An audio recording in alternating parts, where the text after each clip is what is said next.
नमस्कार दोस्तों, मैं विपुल ऑफिशियल से एक महिला की कहानी बता रहा हूँ। एक समय की बात है, एक छोटे से गांव में एक बुजुर्ग महिला रहती थी।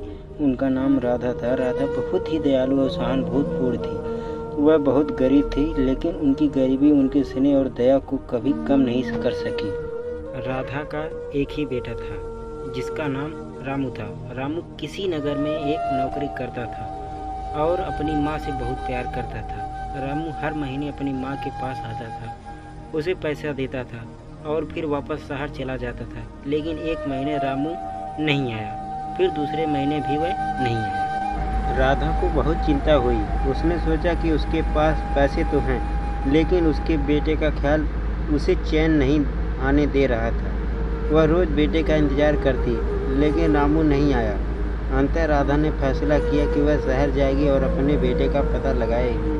राधा ने अपने सारे पैसे जमा किए और शहर के लिए निकल पड़ी।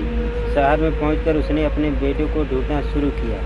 दिनों बीत गए, लेकिन वह अपने बेटे का पता नहीं लगा सकी। उसके पास पैसा भी खत्म हो गए थे। राधा की चिंता बढ़ गई, लेकिन उसने हार नहीं मानी। एक दिन वह एक दुकानदार सामने बैठी थी और रो रही थी। दुकानदार ने उसे देखा और उसके दुख का कारण पूछा।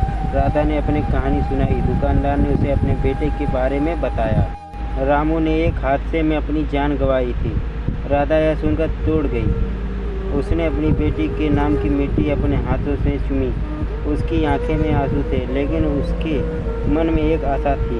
उसने अपने बेटे को खोने के दुख को स्वीकार किया और अपने गांव लौटने का फैसला किया। दोस्तों, यह कहानी से क्या सीख मिला? विपुल ऑफिशियल इसी प्रकार की वीडियो देखने के लिए हमारे चैनल को लाइक करें और सब्सक्राइब करना ना भूलें।